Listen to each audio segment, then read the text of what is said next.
Salut, c'est Cyril de Web de Fou, j'espère que tu vas bien. Aujourd'hui, on se retrouve pour un nouveau podcast pour voir ensemble comment choisir une bonne plateforme d'affiliation. On va voir quels sont les critères de sélection, comment on les choisit bien, quelles sont celles à éviter, ou en tout cas, quels sont les critères qu'il faut pour en éviter certaines. On va voir tout ça, et tu vas voir, c'est peut-être pas ce que tu penses. Avant ça, tu connais le truc, tu penses à t'abonner, tu cliques sur le bouton, puis dans la description, tu as un lien, ça s'appelle Rejoins mes contacts privés, tu cliques dessus, tu arrives sur une page, tu t'inscris, et tous les matins, tu reçois dans ta boîte aux lettres email, donc dans ton courrier électronique, un nouveau podcast avec des infos qui vont changer ta vie et ton business, crois-moi. Ok, allez, on y va.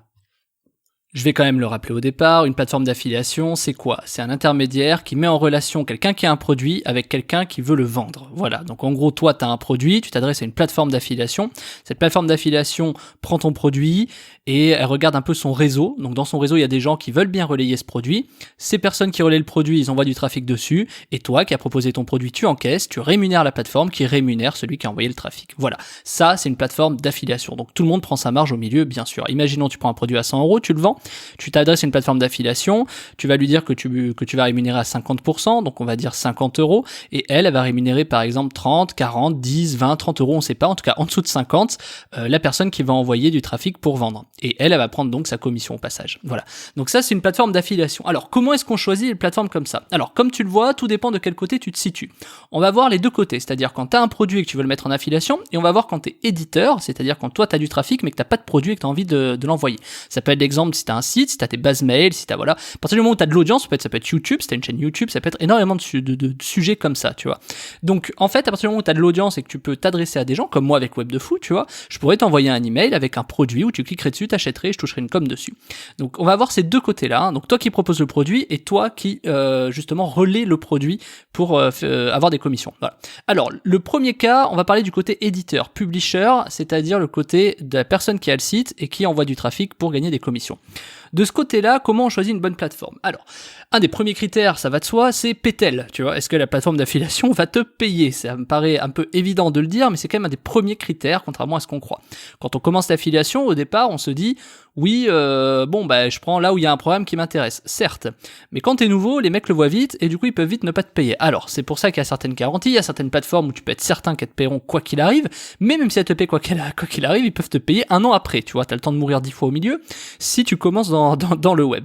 Donc il y a certains critères de sélection. Donc le premier, c'est paie-t-elle, tu vois, est-ce que la plateforme paie-t-elle ? Ensuite, imaginons elle paye, un des autres critères qui va être, c'est a-t-elle des offres qui me correspondent ? Par exemple, si tu as une niche, je sais pas, on va prendre cet exemple de la minceur, parce que je prends souvent l'exemple de la minceur, est-ce que cette plateforme d'affiliation, bien qu'elle paye, a-t-elle des programmes de minceur ? Donc à partir de là, ça devient un peu compliqué, parce que tu es obligé d'ouvrir quelques plateformes et voir un peu s'ils ont des programmes. La plupart des gens, aussi intelligents soient-ils, s'ils cherchent de la minceur, ils vont chercher des plateformes spécialisées en minceur. Ça, c'est un des premiers critères où il faut faire très attention, pour une simple raison, c'est que si t'es le premier à le taper naïvement sur Google, il y en a 300 000 autres qui l'ont tapé dessus. Et pourquoi c'est pas forcément bien de faire ça, bien que ça peut paraître bien, c'est qu'en fait, quand tu fais ça, tu vas arriver sur une plateforme qui regroupe l'essentiel. Leur job, c'est de trouver l'essentiel des offres en affiliation d'annonceurs qui veulent relayer des offres de minceur. Donc en fait, tu vas te retrouver en combat avec peut-être, je sais pas, je dis ça au pif, avec 30 programmes qui vont être de toute façon un peu tous les mêmes, tu vois, ils sont juste marketés un peu différemment, et tu vas devoir choisir entre tous ces programmes. Et le souci là-dedans, c'est qu'il n'y a pas forcément des offres uniques. Et donc je bascule sur l'autre critère, c'est que si t'as pas beaucoup d'offres uniques, ça veut dire que tu vas envoyer la même chose que tout le monde et donc tu vas pas faire forcément beaucoup d'argent. On va prendre l'exemple de, imagine tu vends des pâtes. Enfin, tu vends des pâtes. Toi, tu vends pas des pâtes, mais tu veux envoyer du trafic pour des gens qui achètent des pâtes. Si t'as Panzani, Barilla, etc., tu dis ouais, je vais aller me spécialiser dans les pâtes. Tout le monde connaît Barilla, Panzani, etc. Mais là, tu vas me dire des pâtes, toi, t'en achètes tout le temps. Tu vois ce que je veux dire ? T'en achètes tout le temps. D'autant plus quand il y a le confinement, t'en achètes beaucoup. Mais tu vois ce que je veux dire ? C'est que du coup, quand c'est de l'alimentaire et que c'est du consommable, forcément, tu vois, je veux dire, à un moment donné, t'es habitué à la marque, tu rachètes. Mais quand c'est de la minceur, un programme où si tu vends des choses un peu plus haut de gamme avec une seule consommation possible, tu vois, comme une formation, par exemple. Si tu vends une formation, une fois qu'elle est consommée, elle est consommée. C'est là où il faut faire attention. C'est là où il faut faire très très attention parce que c'est pas parce que Panzani... En fait, regarde, si je te mets des pâtes Panzani et que je te mets à côté des pâtes, je sais pas, Toto Bio, tu vas prendre logiquement Panzani de base. Alors à part si t'es sensible à tout ce qui est bio, etc.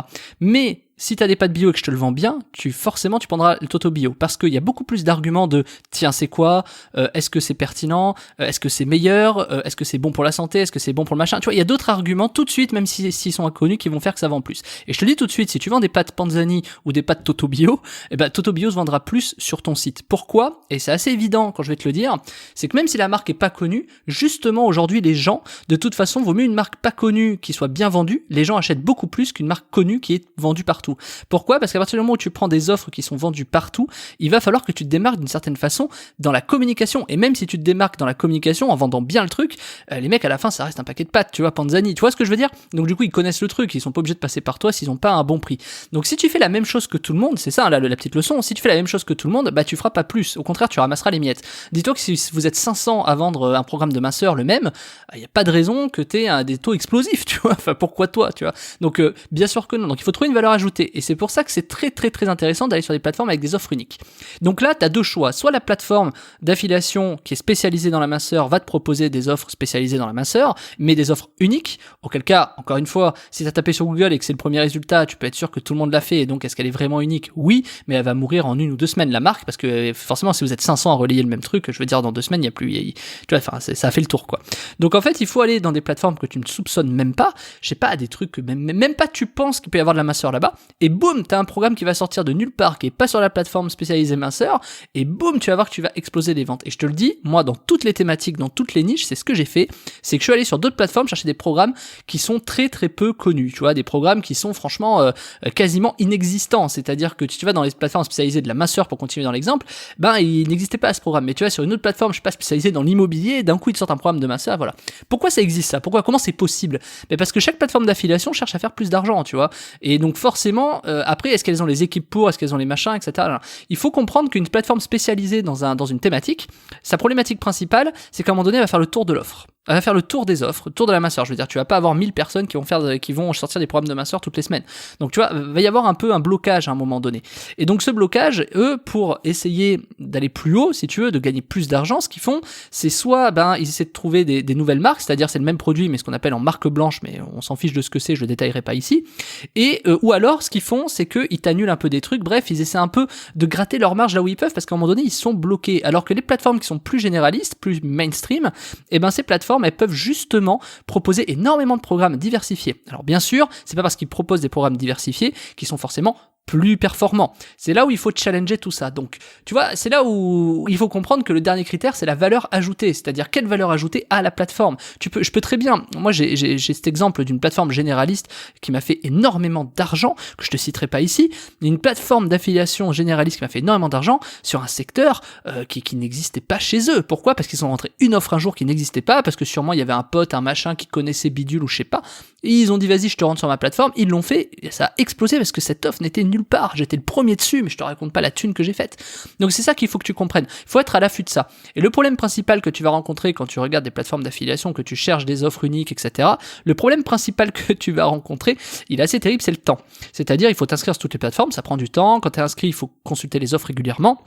T'en as qui les envoient par mail, t'en as qui les envoient par Skype, t'en as qui les envoient par téléphone, tu vois, enfin j'ai des trucs WhatsApp, moi où j'ai des programmes d'affiliation qui sortent, tu vois, c'est un peu le bordel en termes de communication, les mecs ils sont pas tous réglés au même endroit, donc c'est un peu compliqué. Alors t'as bien des sites qui ont essayé de répertorier un maximum d'offres pour te proposer les offres qui correspondent, machin, il y en a un qui s'appelle OfferVault, par exemple, tu peux taper sur Google, ça c'est un truc qui répertorie un peu les offres, mais c'est pas pertinent, tu vas voir, quand tu cherches c'est pas forcément, voilà. Donc qu'est-ce qu'il faut faire? Moi, un de mes conseils principaux que je peux te donner, et évidemment ça va pas se faire en 2 jours, c'est de t'inscrire sur toutes les plateformes. Quand tu t'inscris sur toutes les plateformes, tu vas avoir beaucoup de contacts, tu vas avoir beaucoup de mails avec ces trucs-là. Et tu peux embaucher un stagiaire ou tu peux le faire toi-même, tu regardes tous les matins un peu, ou toutes les semaines, les offres qu'ils ont. Tu vas sur les sites, tu regardes par mail, etc. Tu te prends un petit créneau d'une demi-heure, 3/4 d'heure par semaine, et tu regardes les offres. Et tu vas voir qu'à un moment donné, ça va arriver, tu vois, il va y avoir des nouvelles offres. Sauf que très souvent, il faut que tu demandes également à la personne qui va être ton chargé de compte, c'est-à-dire la personne qui va être responsable de toi dans la plateforme d'affiliation, il faut lui demander s'il n'a pas d'autres offres, tu vois, parce que en fait, dans les plateformes d'affiliation, tu as des offres qui sont cachées. Mais on y viendra dans un autre podcast plus tard. Donc du coup, comment tu choisis ta plateforme d'affiliation? Donc je t'ai répondu, est-ce qu'elle paye? Est-ce qu'il y a des offres uniques? Et quelle est la valeur ajoutée de la plateforme qui te correspond? C'est-à-dire est-ce que la valeur ajoutée que toi tu donnes, est-ce qu'elle correspond à la plateforme d'affiliation? Et pour terminer, bien sûr, et là c'est une fausse bonne idée, a-t-elle de bonnes rémunérations? J'ai déjà fait un podcast sur le sujet. La rémunération, c'est pas parce qu'elle est plus haute que tu vas faire forcément plus d'argent. C'est-à-dire que là où c'est plus haut, c'est fait pour attirer les éditeurs. Moi, je vais te donner l'exemple. J'ai relayé un jour Mythique. Je vais donner mon petit exemple personnel. J'ai relayé Mythique. Mythique, c'était chez Time One. C'était à 8 € du lead à une époque. Il y a bien longtemps. C'est peut-être toujours le cas, je sais plus. Donc, c'est à 8 € du lead. Moi, j'ai dit, OK, je vais prendre l'offre, je vais la mettre sur ma régie. Et donc moi j'ai une régie d'affiliation également, donc je vais faire de la sous-affiliation, et je vais mettre le lead pour mes affiliés à 15 €. Et là tu te dis, mais attends, si tu gagnes 8, pourquoi tu vas payer les gens 15? Tu perds de l'argent. En effet, j'ai perdu de l'argent, sauf que ça m'a permis quoi? Écoute bien, ça m'a permis d'attirer tous ceux qui avaient Mythique à 8 €, ben chez moi ils les avaient à 15 €. Et donc du coup, oui je perdais de l'argent au départ, oui, sauf que derrière, chez moi, ils découvraient d'autres programmes, des offres uniques, et il me faisait la marge sur d'autres choses, qu'on appelle communément dans le business des produits d'appel avec des marges arrière, enfin je te passe les détails. Mais donc grosso modo, ce qui s'est passé, c'est qu'en proposant le produit, le lead plus cher, en perdant de l'argent, clairement, eh ben je pouvais derrière attirer des éditeurs. Ils découvraient ma plateforme, ils découvraient mes offres uniques, ils envoyaient sur les offres uniques et là je margeais beaucoup plus. Donc je me rattrapais, je faisais plus d'argent. Donc tu vois, pourquoi je te dis ça? Parce que c'est pas parce que t'es mieux rémunéré quelque part que c'est forcément mieux. Moi je te le dis par expérience, le truc de Mythique, donc moi je l'ai mis plus cher, mais est-ce que les mecs faisaient plus d'argent chez moi que chez Time One? Je ne pense pas. Je n'en sais rien, tu vois. Toujours est-il qu'ils sont restés chez moi à un moment donné, plus pour faire Mythique, c'est sûr, parce qu'à un moment donné je les ai vus, ils sont repartis chez Time One faire du Mythique, sinon ils le faisaient chez moi. Mais par contre ils sont restés chez moi pour shooter autre chose.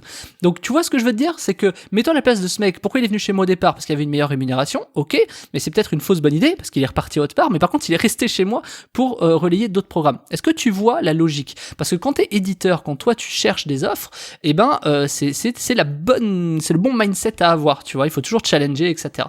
Donc comment choisir une bonne plateforme d'affiliation quand on est éditeur? Bah c'est comme ça, voilà, c'est valeur ajoutée, offre unique, paie-t-elle, a-t-elle de bonnes rémunérations, tu peux tester, etc. Ça te permet de faire, en fait, la rémunération, si elle a de bonnes rémunérations, ça va t'attirer, tu vas y aller. Mais en fait, l'intérêt de ça, c'est pas de faire plus d'argent parce qu'elle a une meilleure rémunération, c'est d'aller découvrir les nouvelles offres. C'est-à-dire, en fait, c'est comme un gros coup de pied dans les fesses, quoi. Voilà. Ensuite, il y a le côté annonceur qui va être assez rapide, hein. Comment tu choisis une bonne plateforme d'affiliation? Quand t'es annonceur et que tu veux relayer ton produit, bah, c'est assez simple, en fait. C'est très simple. C'est-à-dire que, est-ce que déjà t'as des statistiques? Est-ce que ces statistiques, t'as des gens qui peuvent te les performer? Est-ce que t'as des grandes personnes performantes qui peuvent vraiment faire ça? Parce que t'en as qui te disent, ouais, moi j'ai une plateforme d'affiliation, ils ont 20 éditeurs, 20 annonceurs. Ils y connaissent rien. Vaut mieux t'adresser à des grosses sociétés qui, eux, ont l'habitude de ça et peuvent te garantir des performances, etc. Mais le problème, c'est que les grosses sociétés, elles coûtent cher. Donc en fait, quand t'es annonceur, c'est un peu comme quand tu vends ton produit un peu partout. C'est-à-dire, faut faire le bon rapport entre le coût que ça te coûte et les gens, est-ce que t'as un bon feeling, etc. Parce que quand c'est toi qui proposes le produit, il faut que ça corresponde aussi à ton image de marque. Exemple, si tu vends, tu vois, autant je te disais chez un éditeur qu'il faut trouver l'offre unique, etc. Mais autant toi, si t'es annonceur, pourquoi tu mettrais ton programme de masseur sur une plateforme qui vend de l'immobilier? Tu vois, réfléchis à ça. Mais est-ce que c'est pertinent de le faire? Pour le coup, du côté éditeur, je te dis que oui, mais c'est quand même un peu caché. Et du côté annonceur, je vais te dire que oui, mais, tu vois. Et c'est là où il faut trouver cet arbitrage. Donc en fait, que tu sois éditeur ou annonceur, il faut arbitrer ce sujet. Voilà, écoute, je pense avoir répondu à ça. Et si tu veux découvrir quelles sont les meilleures plateformes d'affiliation françaises? Moi, je fais ça depuis 10 ans. J'ai un stock de centaines de plateformes d'affiliation où je te dis qui est-ce qui paye, combien de temps ils payent, est-ce que t'es facturé rapidement, est-ce que ils payent vraiment et est-ce que du coup ils ont pas du retard de paiement, est-ce que ce sont des plateformes de confiance, etc.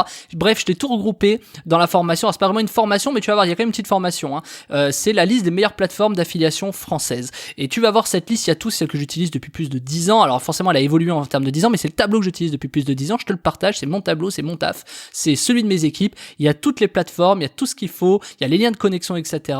Et tu vois si elles payent, si elles payent pas, si on a eu des problèmes, t'as même les contacts, t'as même quand est-ce qu'ils facturent, bref, t'as tout pour faire tes bons choix, t'as juste à t'inscrire, s'il y en a une qui te plaît, et à regarder leur programme, et de toute façon, tu seras payé ou pas en fonction de ce qui a marqué. Moi, c'est mon cas, donc c'est ce que je t'ai marqué dans le truc, je t'ai regroupé ça s'appelle la liste des meilleures plateformes d'affiliation françaises, tu cliques dessus, tu sors ta CB, et on se rejoint de l'autre côté, tu vas voir, j'ai plein de trucs à dire sur le sujet, tu vas kiffer.